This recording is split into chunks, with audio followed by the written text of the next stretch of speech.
From Chicago's CAN TV, a look at the week's events is reported in the newspapers, in the blogs and online, and on radio and TV. This is Chicago Newsroom. Well, hi again. Welcome to the show. We've got a whole salad bar of news items for you this week. It's going to be just scrumptious. There's a huge and growing accumulation of nasty black dust, millions of tons of it on the south, well, lots of tons of it on the southeast side. It's the muck that's left over when the BP refinery over in Whiting finishes processing all that wonderful tar sand from Alberta, you know, the stuff they want to push through the XL pipeline. Well, anyway, the reason it's on the southeast side is because, get this, environmental laws in Illinois are less strict than the ones in Indiana. Michael Hawthorne is here. He's done some excellent work reporting on all of this in the Tribune, and he's going to be joining us later on, or now, today, to talk about all of this. And Mayor Emanuel decided, or perhaps persuaded his Chicago Housing Authority chief, that he really wanted to spend more time with his family. And the mayor just happened to have another guy in mind that he thought should spend less time with his family. So why the switch? What does this mean for the severely stalled plan for transformation? Well, we always like to talk to Eitan Mikhaili about these things, and he's going to be here to talk about all of that today. And finally, on a more serious note, the tragic story of a once uber-powerful political boss who, in his twilight years, seems to have suffered catastrophic memory loss. Tim Novak has the report in the Sun-Times about poor Richard M. Daley. He's in such a state that he can't even remember that he once ruled over the construction of Millennium Park like a modern-day Napoleon. In fact, he's not even sure the thing was his idea in the first place. And the bean? What bean? Where did that come from? It's also so sad. And later on, your humble host may come to grips with the fact that he might have just been wrong about these speeding cameras all along, but only if we have time to get to it. So, welcome to Chicago Newsroom, all of you. Let's just jump right into it. Michael, Tribune, story about, of all things, if the story isn't enough, the Koch brothers are involved in it. Well, it turns out that the infamous Koch brothers, Charles and David, and then their other brother, William, happen to control most of the refinery waste market in the world, at least in the United States. I don't know why I find that funny, but yeah. Their companies take most of this refinery waste, and we're getting more of it from this oil from Canada, which is dirtier and requires a lot more energy to process. And it turns out that Whiting, the BP refinery in Whiting, once this project is complete at the end of the year, will be the second largest source of this muck called petroleum coke in the entire world. Hooray for our side. And it's great for the city of Chicago, or at least for the southeast side or the east side neighborhood and the South Deering neighborhood. All of that waste, the Koch brothers, a company that they control, they have the exclusive contract to process and store all of the waste from that refinery. Like I said, hooray for our side. And so this is a situation where if this waste was being stored at Whiting under the terms of a big federal consent decree the U.S. government, environmental groups were involved in, they have to enclose that waste there, and they have to take all other kinds of steps to keep the dust down. Not the same if you take it 5 miles away in the city of Chicago, right there along the Calumet River. And it's something else to see the sides of people's houses and their decks and their pools just coated in this nice layer of black grime. Mm-hmm. And then look up and you see these giant piles just growing and growing. Now you say in your story that according to the consent decree or whatever agreement it is that they have with the refinery in Indiana, where they've been spending a couple of $1 billion to upgrade this refinery. A part of what they had to do is they had to build these giant containers, these like 40-foot high walls, because after all, you wouldn't want this horrible stuff to flake out into the community. Right. But of course, the Koch brothers understand that, well, if you just take it a couple miles away, you don't have to do any of that stuff. Well, I think this is another example of how, on one hand, if you listen to what the city talks about in terms of its promotional materials, Chicago's the greenest city in the United States, mm-hmm. if not the world. Mm-hmm. But these piles, there's been coal there for a long time. Now it's more of this pet coke. That's a legacy of the very dirty industrial past of that part of the city. You had the U.S. Steel South Works just a few blocks away. There were blast furnaces and coke ovens very close by. And those piles have been there for a long time. People have complained about the dust from time to time. But you throw in the Koch brothers and BP, and all of a sudden you've got a recipe for public dissent. And as you point out, I mean, there are so many elements to this, and I just highly encourage people. Same with Tim's coverage in the Sun-Times of the daily thing. There are a couple of really good pieces of reporting here that you really got to catch up with online. But one of the interesting things about it is, of course, the city for the last 10 years has been trying to redevelop, or is redeveloping, the U.S. Steel site, which is just literally blocks away from 4 or 5 this. blocks away, correct. So you have all of these really high-end projects going in for lots of residential, and just Saturday they're going to be opening up the new Lakeshore Drive all through there. And you could potentially have the Obama Library there if the developer Yes, has his way. right, You could get right, a nice, helping of black dust when you're parking in the visitors' parking lot. And of course, this stuff, it needs to be made clear. It's not just being dumped there permanently as a final repository. It's a kind of a working pile because they're moving it out and shipping it to different places. Yeah, to where it burn goes is a little tough to figure out. The Koch brothers companies, it's a private company, and figuring out where it goes next is a little bit difficult. There's a nice website that tracks cargo ship movements. And I figured out that some of that is going to some power plants around the Great Lakes. Most of it's going overseas. Most of it goes to China. The exports of petroleum coke to China have just skyrocketed in the last 10 years. Corresponds to this increase in the refining of this tar sands oil from Canada.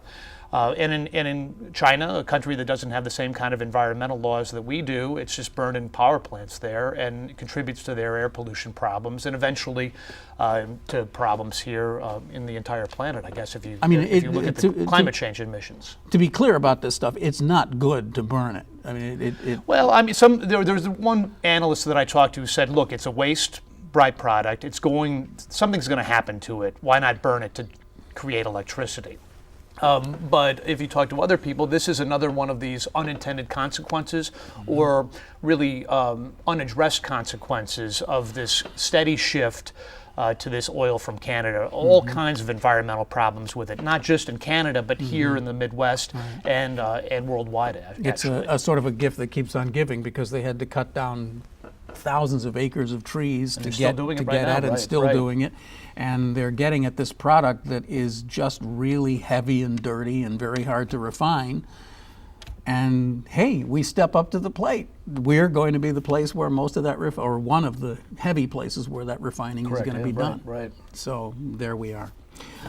All right. Well, should we go, Eitan? You want to take this next? I mean, I'm really fascinated by what has happened at the CHA in the last couple of weeks, and what's happened during the whole administration before it. But you got to put this into some perspective for us. I mean, Charles Woodyard either resigned or got pushed off the cliff, depending on whose view you want to take of this. What did he accomplish while he was here? It was about 2 years. He's been in most of the Rahm administration, right? Yeah, Charles Woodyard was brought in 2 years ago, somewhat in a crisis situation, because the previous head of the Housing Authority, Louis Jordan, was caught in a credit card scandal, and that he was using his Housing Authority credit card for legitimate items, in the sense that they were not illegal or against regulations, but politically unfeasible, in that he was taking people out to fancy restaurants while he was the head of the Housing Authority, providing apartments for low-income people. He had to be replaced unexpectedly. Charles Woodyard was brought in. He was the former executive director of the Charlotte, North Carolina Housing Authority. By all accounts, Mr. Woodyard is a competent guy. I've spent time with him myself. But he made very little effort to get to know anybody in Chicago. He didn't make an effort to get to know residents. He didn't get to know real estate people. He didn't get to know political folks, or those even in the Rahm Emanuel administration. And to be honest, he was not running the Housing Authority. There were people that were he didn't appoint, who were brought in by second level people, mayoral people. Yeah. And those folks were really running the Housing Authority. So what's so curious about this effort now, where Mayor Emanuel has where one day it was announced that Mr. Woodyard was leaving, that they were doing a national search, and that Mr. Woodyard was going to go spend time with his family, even though his family consists of a son who's heading off to college.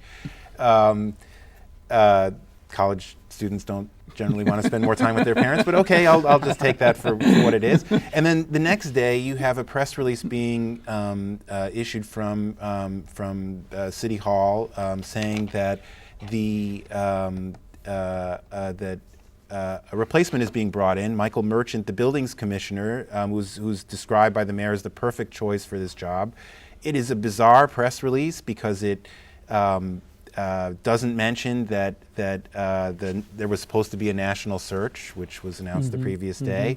They did it. It was just very quick. Lightning fast, and they happened to find someone in it was up on a website for 8 hours, and they found the right guy. Yeah, just down the hall, as it turned out. It really, I think, reveals something about the way that the Emanuel administration is handling things in general. I think you see a mayor that is almost rushing against his own staff. I hear very often from people saying that he needs to let go. He needs to let other people do things. He needs to, and this is early for this kind of turmoil to take place. I mean, this is 2 years into an administration. Woodyard was I think it's fair to say, was pushed out and replaced kind of unceremoniously. Does it suggest that there's factionalism in the CHA? Does it suggest that there's factionalism in the administration? I mean, Woodyard was not a controversial guy. He was not doing anything that would challenge folks. Well, I mean, but it raises this question. You guys can jump in on this too. It's like the plan for transformation. I think it's reasonable to say that it is a stalled plan at this point. I mean, there are thousands of units behind where they need to be. And wasn't that part of his job to do that, or was it maybe not part of his job? I mean, what calling the plan for transformation a plan at this point is a questionable enterprise. You've had something that was supposed to be a 5-year plan that was frankly a ridiculous paper promise to build thousands and thousands of units of public housing, replacement public housing, in a short period of time. That wasn't even possible given the number of construction workers and cranes and materials in the city. So it was transparently false. That was extended to a 10-year plan, a 15-year plan, and now it's going to end up being a 20-year plan.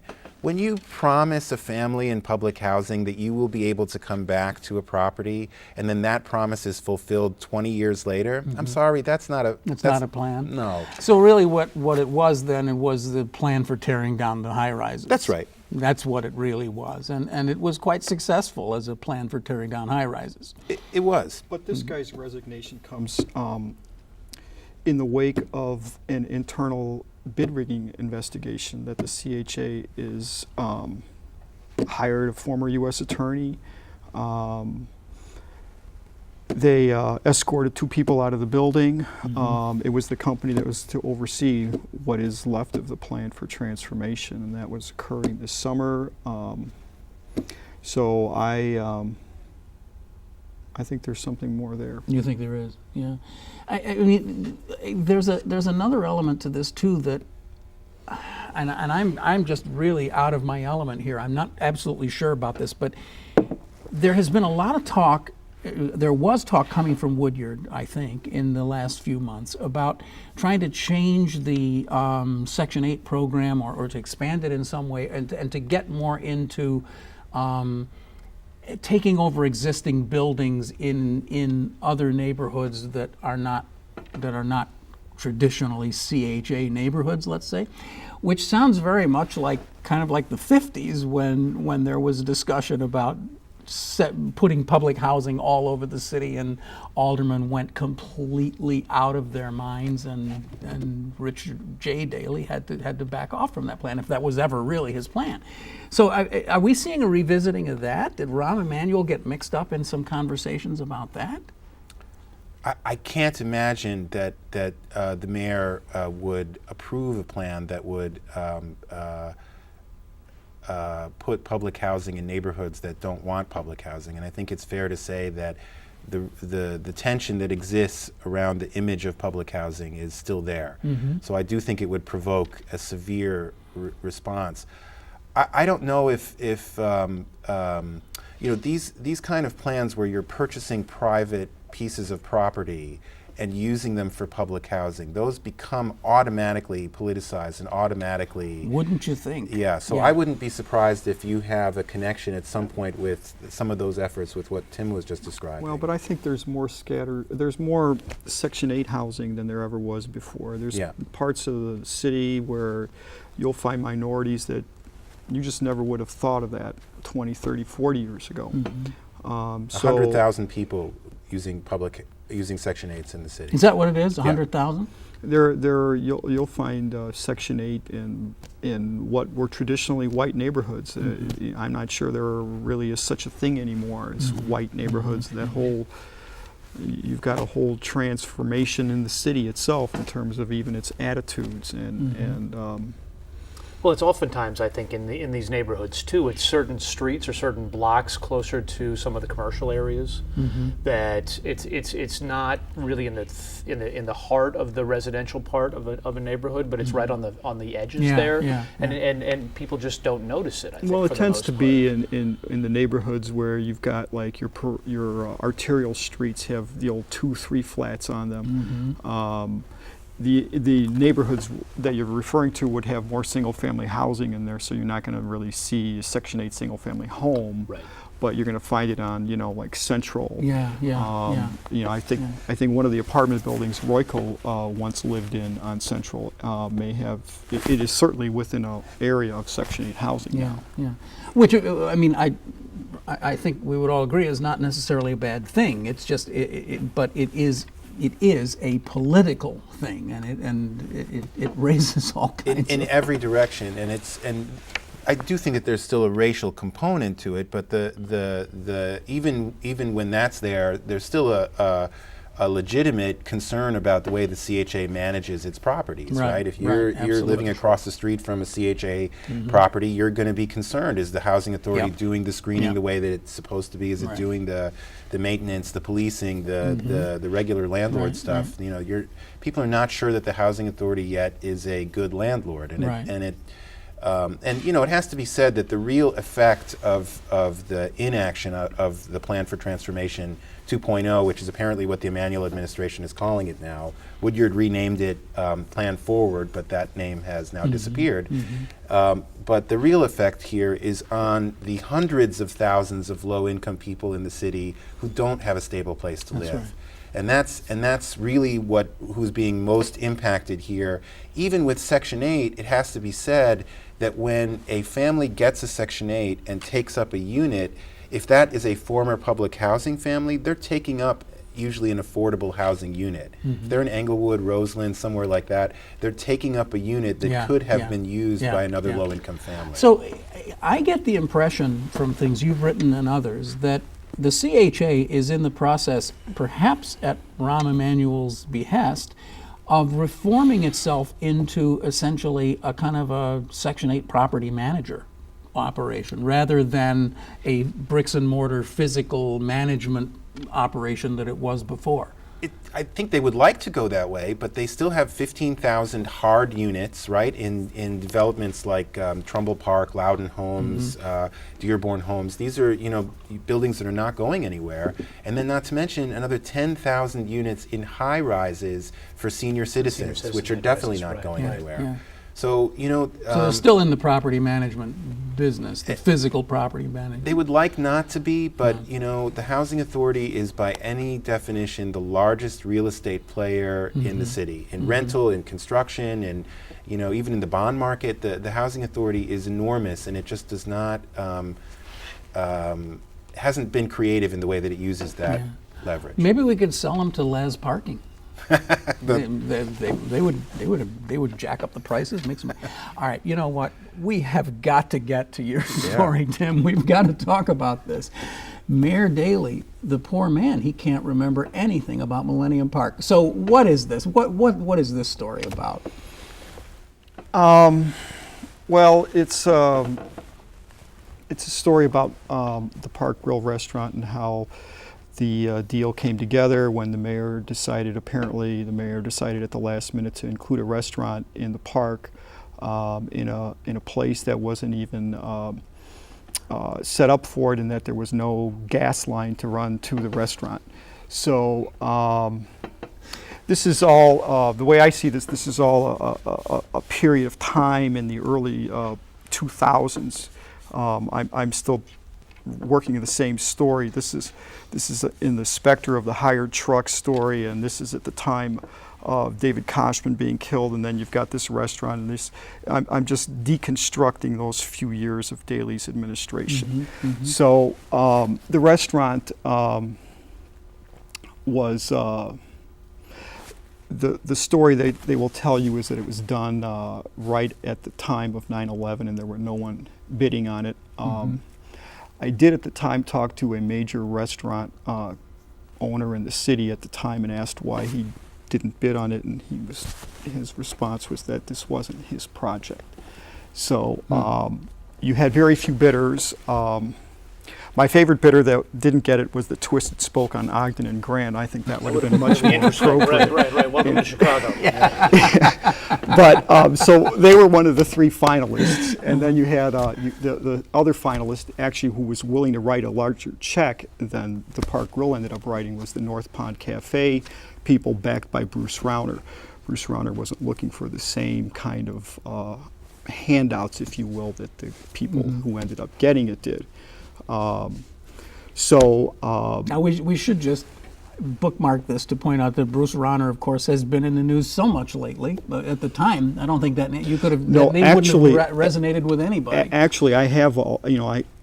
I save files. I have all of these files from back then, and I went back and I looked, and his name is in there. But back in 2005, I personally didn't know who Bruce Rauner was. I don't think anybody would have known that. So if I had written it back then, no one would have cared anyways. Right.